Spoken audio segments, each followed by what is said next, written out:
আসসালামু আলাইকুম everyone, welcome back to my Facebook page প্রতিদিনকার আয়োজন। সবাই কেমন আছেন? ফিরলাম অনেক দিন পর। আজকে আমার রান্না বান্না হচ্ছে দুপুরকারের ডাল, আলু ভাজি, সাথে থাকছে আর অনেক কিছু।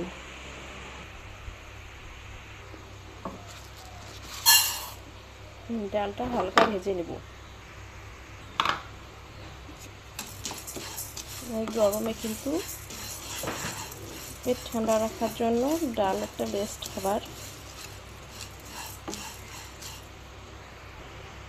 আমি 5 মিনিট ভেজে নিয়েছি। এবার উঠিয়ে নেব।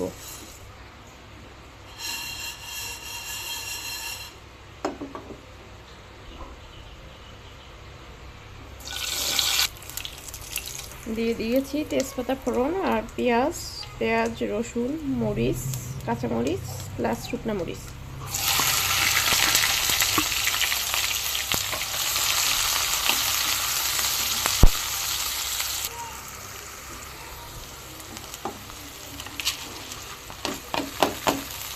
আমি ডালটা ভালো করে পরিষ্কার করে নিয়ে পানি ঝরিয়ে নিয়েছি।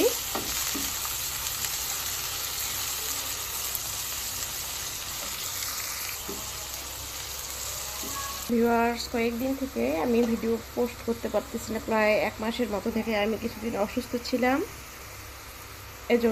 সেজন্য আমি আন্তরিকভাবে দুঃখিত। আমার অনেক ভাই বোন আমাকে মেসেজ দিয়েছেন আমার ফেসবুক পেজে।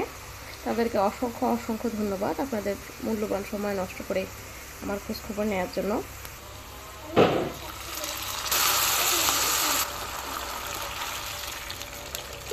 দিয়ে দিব লবণ, হলুদের পরিমাণটা একটু কম, ডাল যেহেতু এমনিতেই হলুদ হয় ডালের কালার। দিয়ে দিচ্ছি জিরা, ধনিয়া, পাঁচফোড়ন মিক্সড। আমার বাচ্চা দুটো অসুস্থ ছিল। ওরা সুস্থ হয়েছে একটু, আমি অসুস্থ ছিলাম।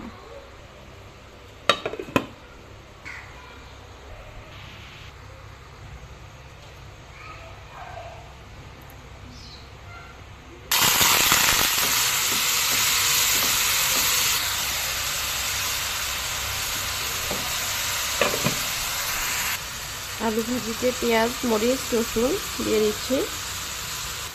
নিয়ে নিয়েছি লবণ, হলুদ, পাঁচফোড়ন, ধনিয়া, জিরে গুঁড়ো।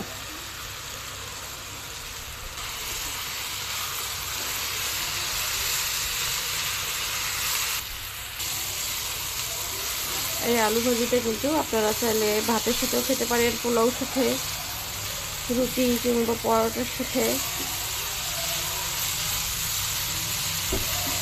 আমি ঝালের পরিমাণ একটু কম দিয়েছি, আমার বাচ্চারা খাবে এর জন্য।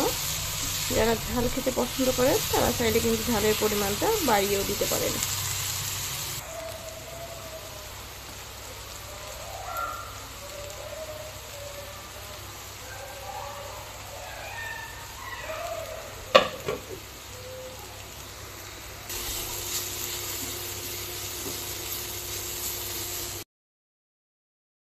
ভাবলাম ডাল যেহেতু একটু ভর্তা হলে ভালো হয়, শুটকি ভর্তা হলে কিন্তু মন্দ হয় না।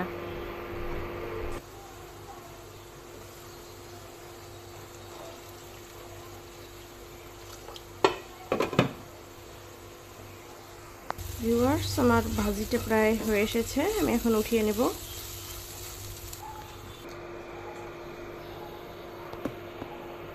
শুটকি ভর্তা কিন্তু পান্তা ভাতের সাথেও জমে যায় বেশ।